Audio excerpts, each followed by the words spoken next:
ونتوب إليه ونعوذ بالله من شرور أنفسنا ومن سيئات أعمالنا من يهد الله فلا مضل له ومن يضلل فلا هادي له أشهد أن لا إله إلا الله وحده لا شريك له وأشهد أن محمدا عبده ورسوله الذي لا نبي ولا رسول بعده اللهم صل وسلم وبارك على محمد وعلى آله وأصحابه والتابعين ومن تبعهم بإحسان إلى يوم الدين ما بعد أخواني في الله أعزكم الله أوصيكم وإياي بتقوى الله كما قال تعالى يا أيها الذين آمنوا اتقوا الله حق تقاته ولا تموتن إلا وأنتم مسلمون.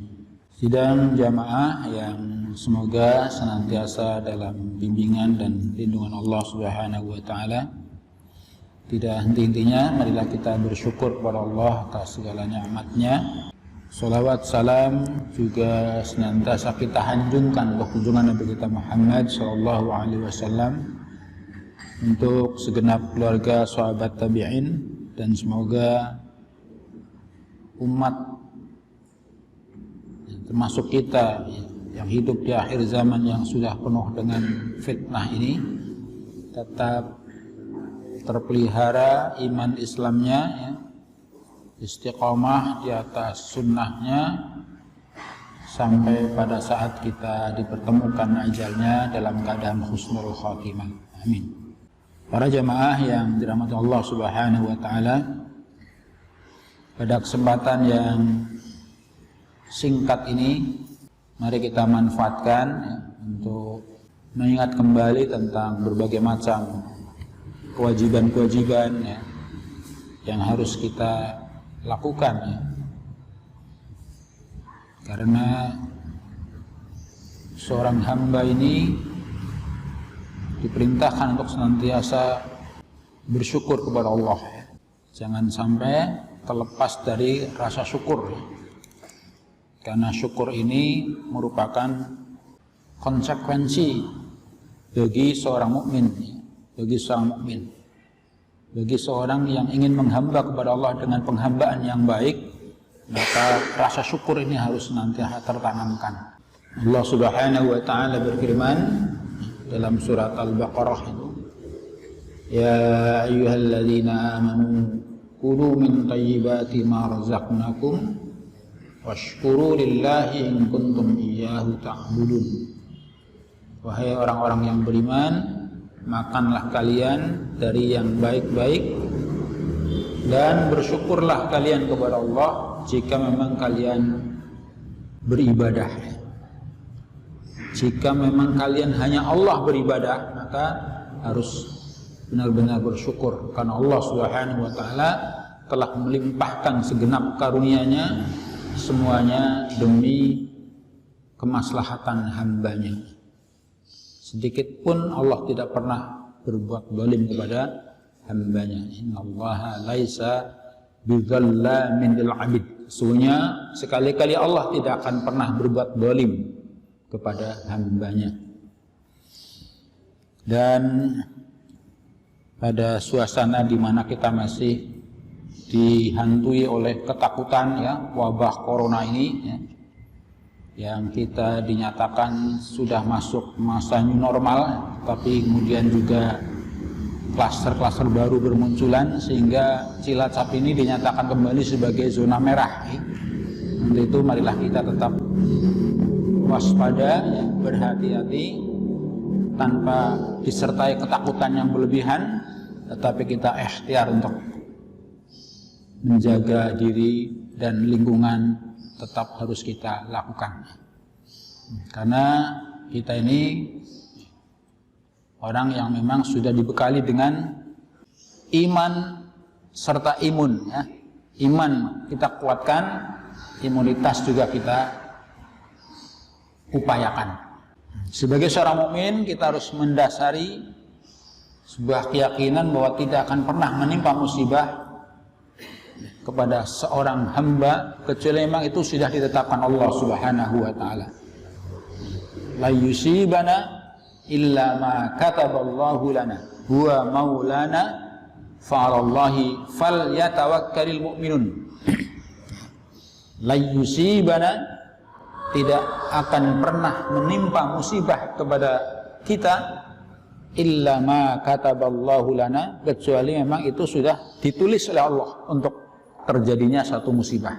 Huwa maulana, dialah Allah pelindung kita semua, yang melindungi kita semua. Wa 'alallahi falyatawakkalul mu'minun, dan kepada Allah lah orang-orang beriman itu harus bertawakal. Jadi itu seperti itu. Jadi keyakinan kita harus demikian ya. Maka kita harus percaya diri dan yakin ya. Tetapi tidak lalu kemudian kita mengabaikan hal-hal yang sudah dianjurkan oleh pemerintah yang protokoler tentang kesehatan ini.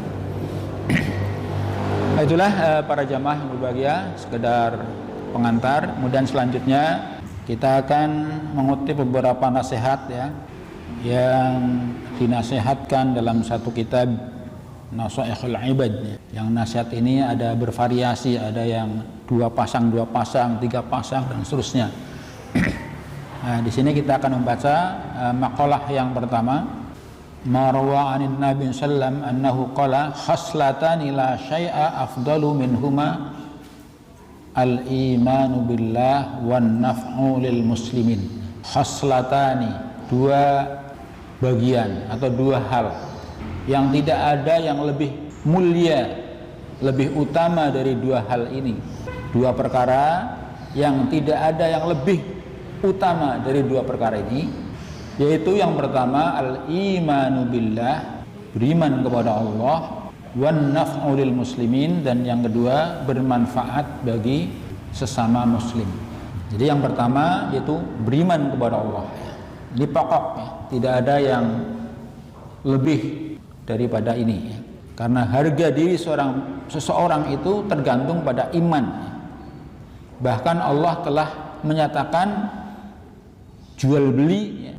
Jadi mukmin, jiwa-jiwa mukmin itu sudah dibeli oleh Allah. Innallaha ashtara minal mu'minin ya.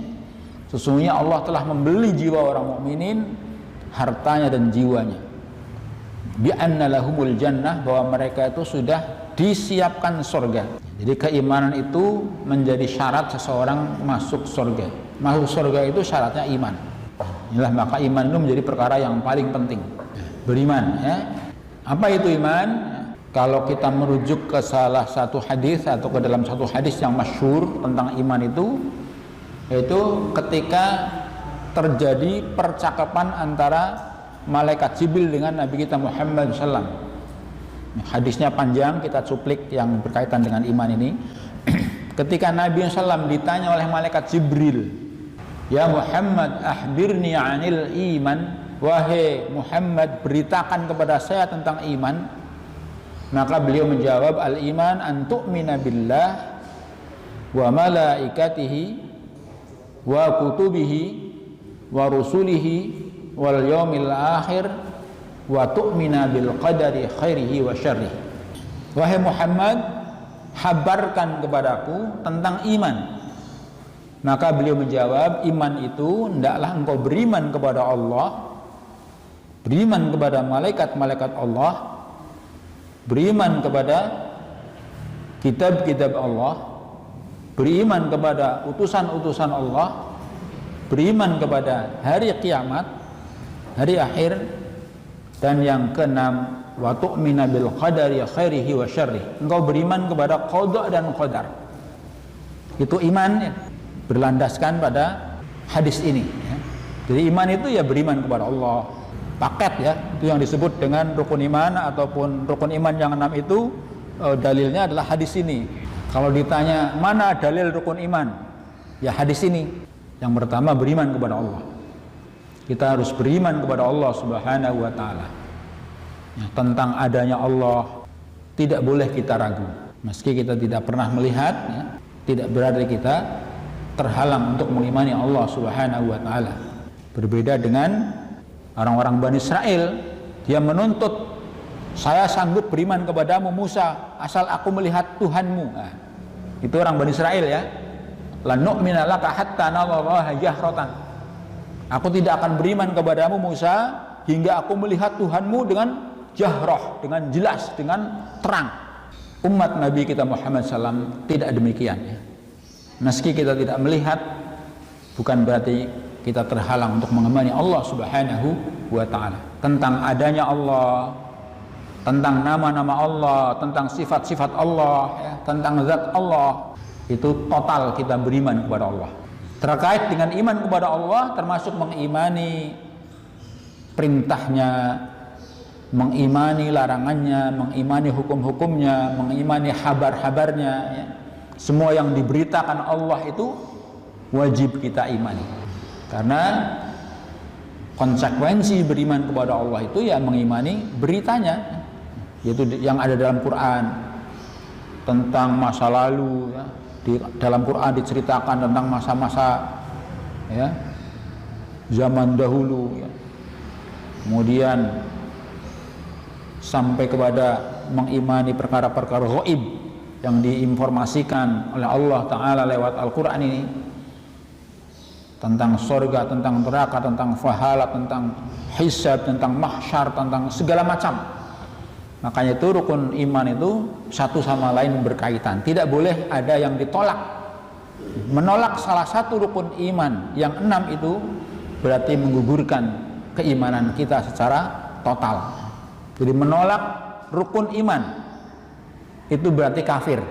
Dia percaya kepada Nabi tapi tidak percaya kepada hari kiamat misalkan, atau tidak percaya kepada qadar meskipun percaya kepada yang lain, maka akan rusak semua.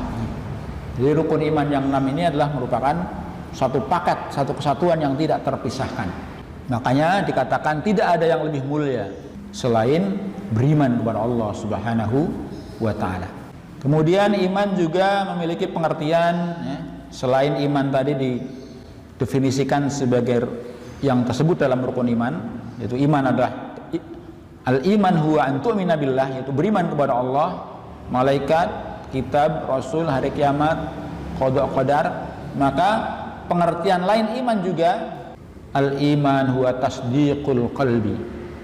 Iman itu adalah tasdiqul qalbi, keyakinan yang kokoh ada dalam hati, wa iqrarun bil lisan, diikrarkan dengan lisan, wa amalun bil arkan, dan diamalkan dengan anggota badan.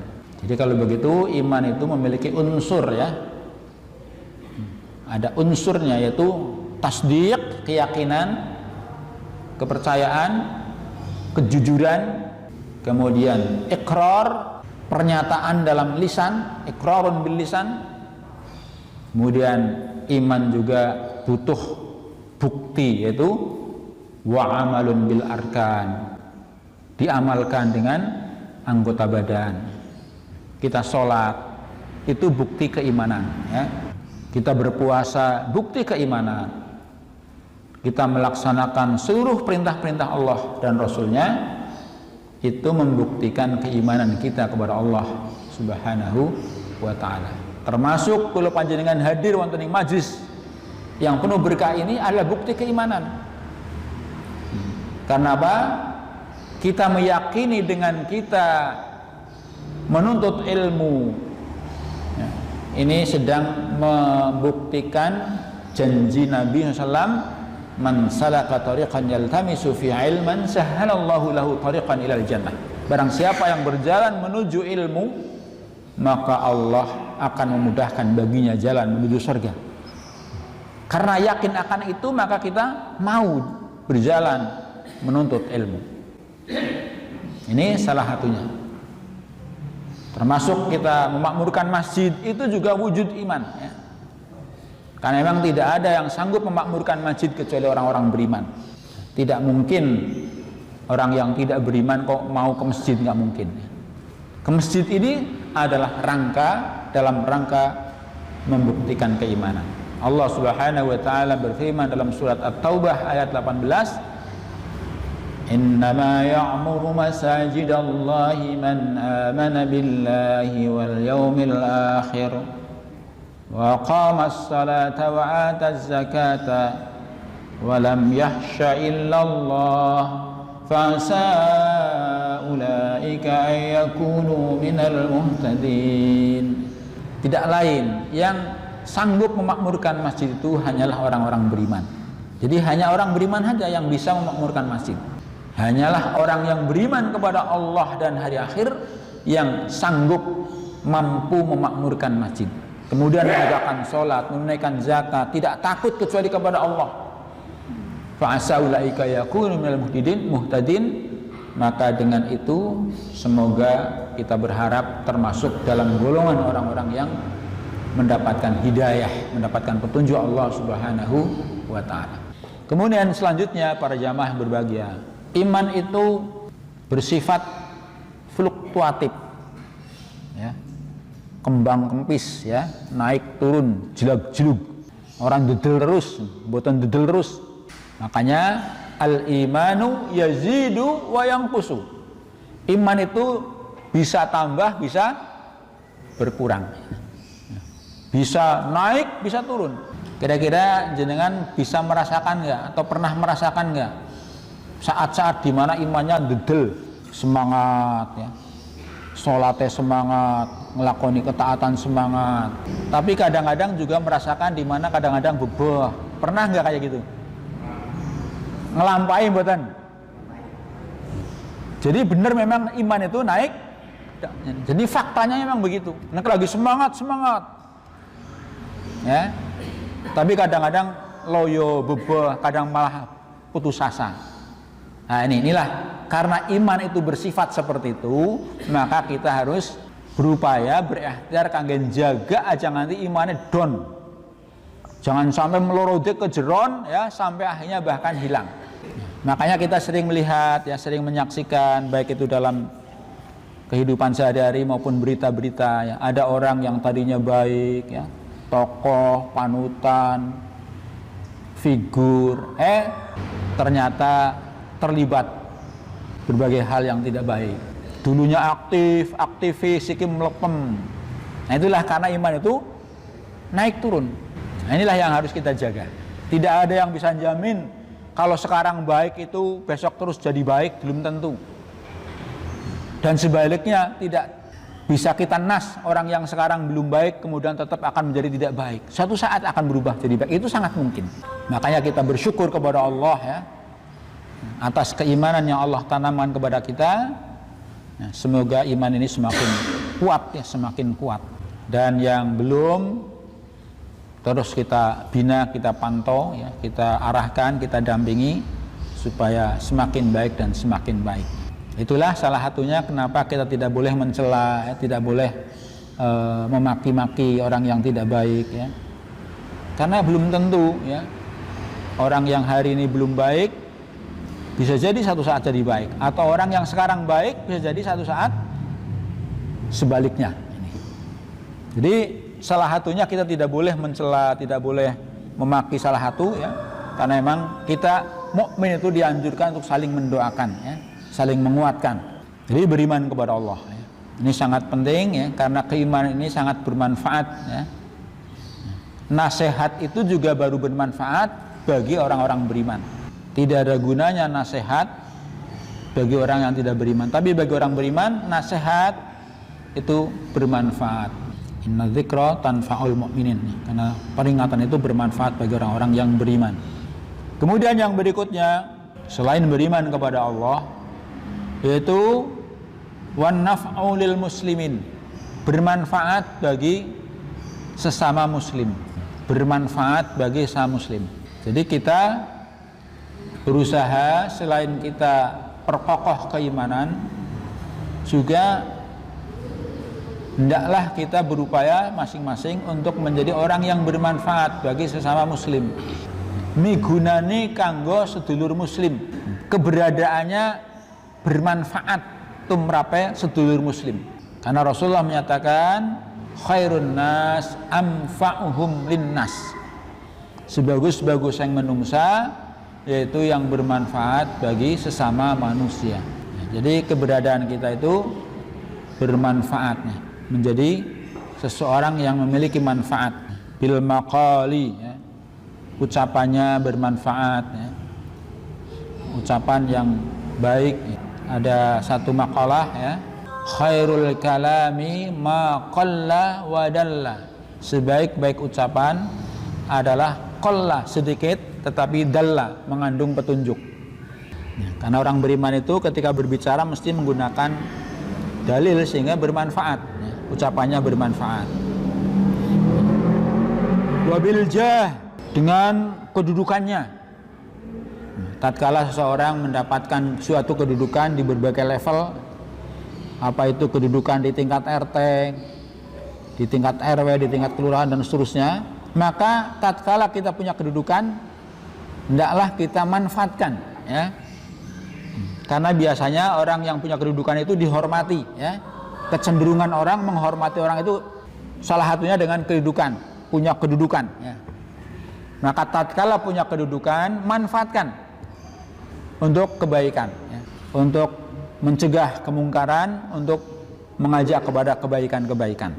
Buat program-program yang berpihak kepada kemaslahatan umat, misalkan begitu. Bukan tatkala punya kedudukan malah semena-mena untuk melakukan berbagai macam kerusakan. Jadi biljah.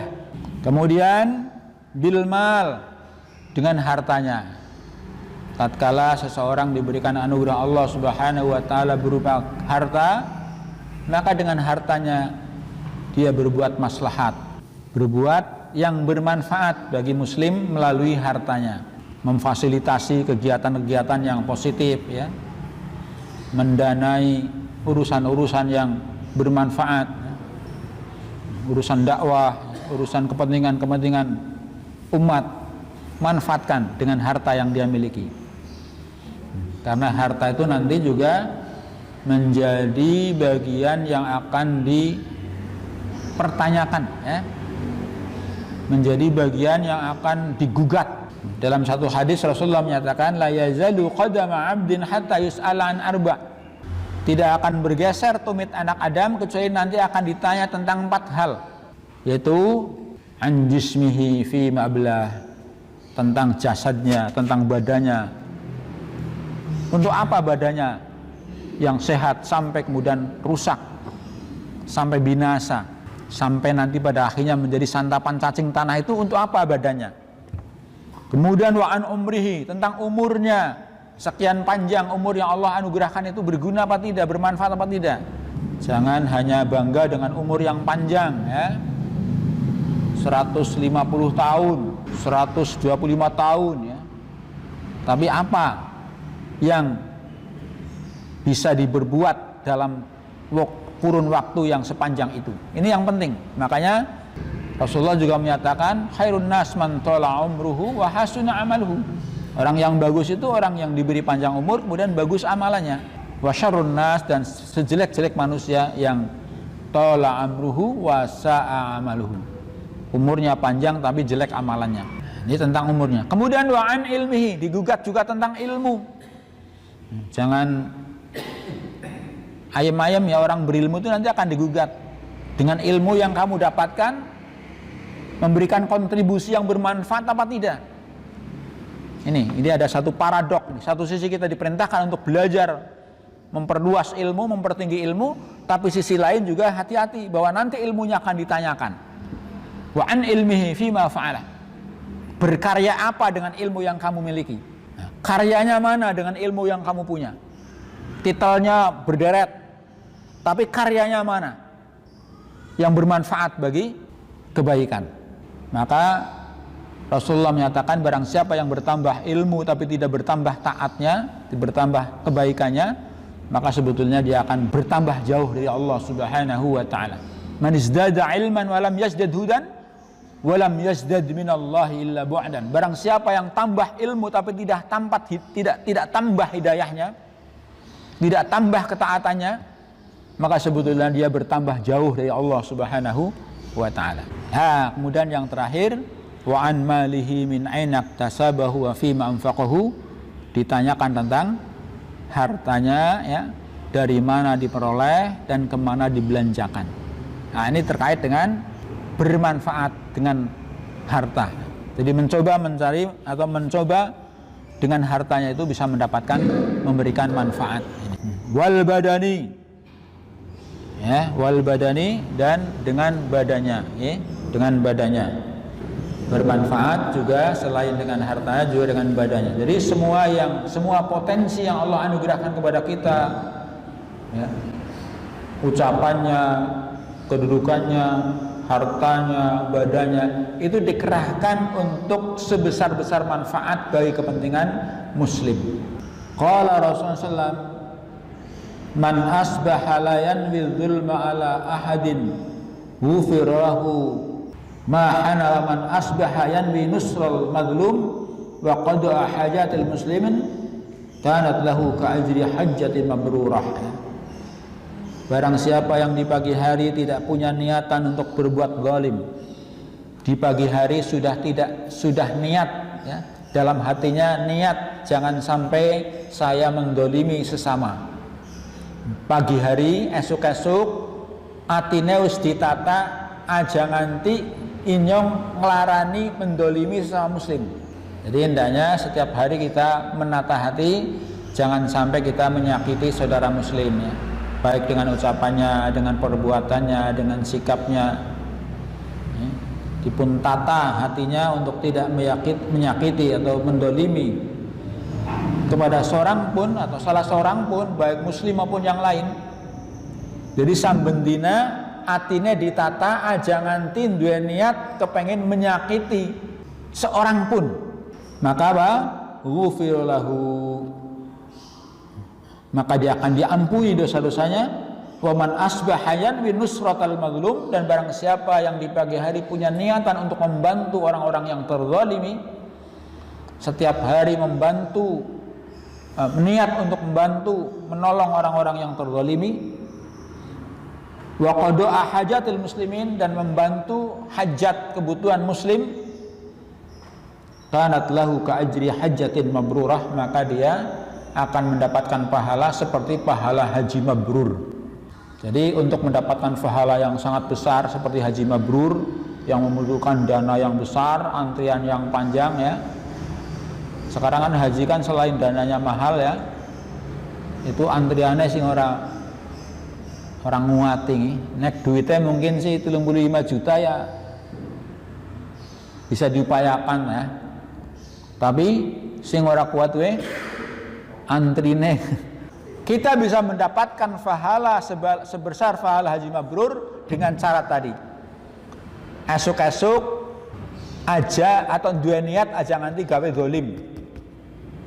Esuk-esuk wis nataati aja nganti nyong nglarani wong, menyakiti, merugikan, menyinggung dan segala macam. Kemudian dua ati niat kepengin nulung sesama manusia. Nusratil mazlum, menolong orang yang terzalimi. Dalam hadis dikatakan unsur ahaq zalim au mazlum, tolong saudaramu yang berbuat zalim dan yang terzalimi. Menolong orang yang zalim artinya menasihati, mencegah supaya tidak mendolimi.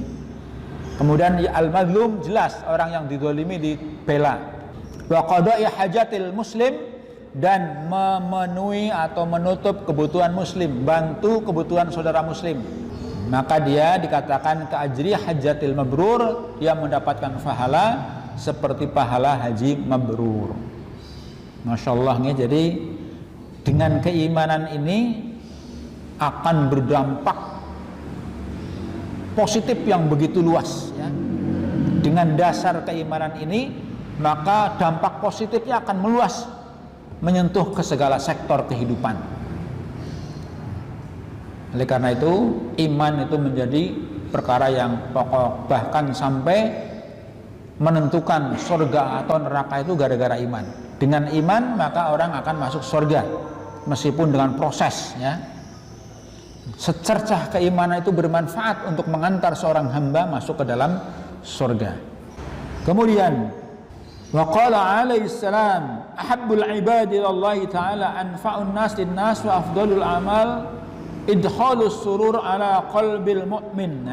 Nabi sallallahu bersabda, ahabbul ibadi Allah, hamba yang paling dicintai Allah adalah siapa?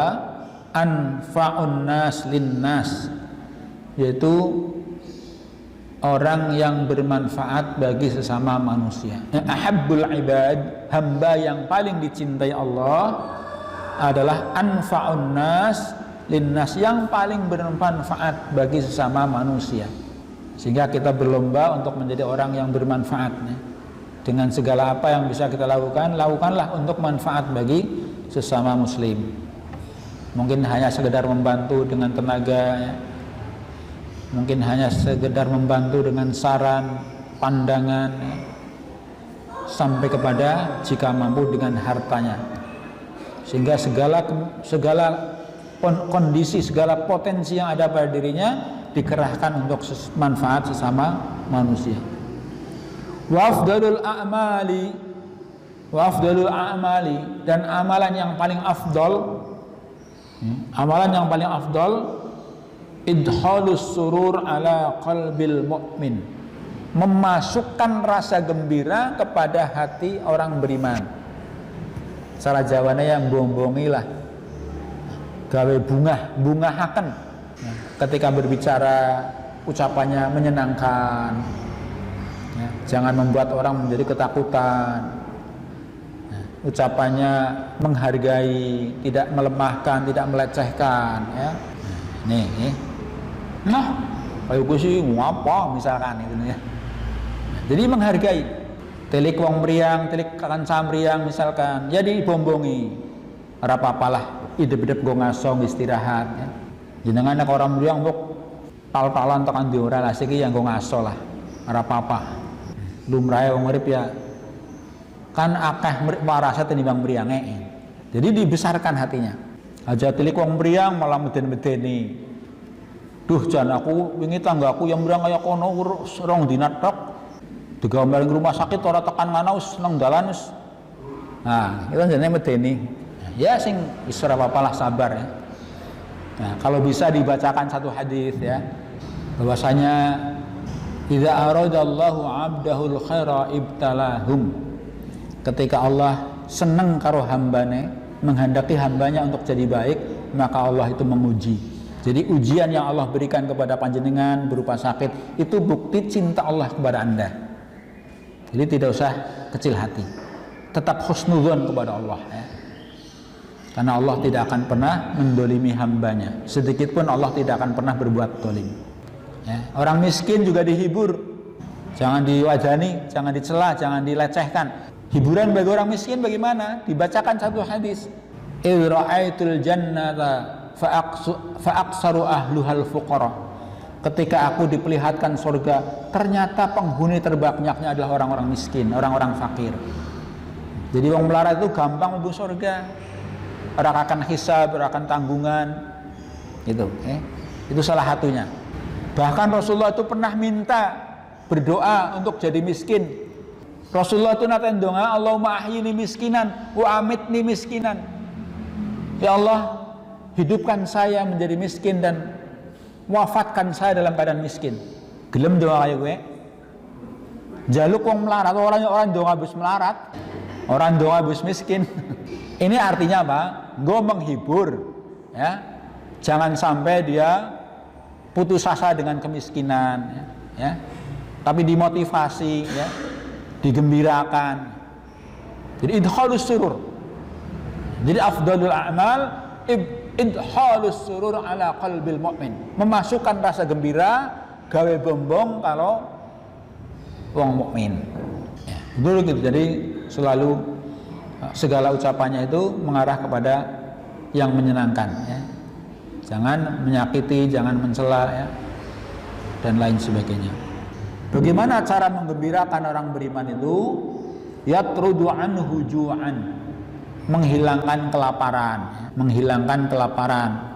Jangan dibiarkan saudara kita kelaparan sementara kita kenyang ya. Bahkan dikatakan tidak beriman salah seorang di antara kalian ketika Anda sendiri kenyang sementara tetangganya kelaparan. Jadi keimanannya menjadi layuk ini di sini bukan berarti tidak beriman, tapi tidak beriman dengan sempurna. Artinya imannya berkurang. Imannya menjadi cacat ketika dia sendiri kenyang sementara tetangganya kelaparan. Sehingga beri kesempatan, peluang untuk saudara-saudara yang membutuhkan, baik itu pekerjaan apa saja, itu diberi kesempatan ya, untuk mengatasi kelaparan. Kemudian au yakshifu anhu karban, menghilangkan kesusahan, au yaqdilahu dainan, atau menyelesaikan hutang-hutangnya. Itu bentuk-bentuk menyenangkan mukmin. Bentuk-bentuk menyenangkan mukmin itu secara global diwakili dengan mengatasi kelaparan, mengatasi problem-problem masalah yang dihadapi, sampai pada hutang-hutang. Itu menjadi bagian yang harus kita perhatikan dalam rangka menggembirakan muslim, menyenangkan sesama mukmin. Kemudian ada dua hal yang tidak ada yang lebih jelek dari dua hal ini, yaitu yang pertama asyirku billah, syirik kepada Allah. Syirik kepada Allah, wad-dararu bil muslimin, dan membuat madarat bagi sesama muslim. Kalau tadi ada dua amalan yang paling dicintai Allah, nah sekarang ada dua hal yang paling jelek. Tidak ada yang lebih jelek dari hal ini, yaitu yang pertama syirik kepada Allah, yang kedua ad-darar lil muslimin, gawe madarat, gawe bilai, gawe cilaka karo sedulur muslim.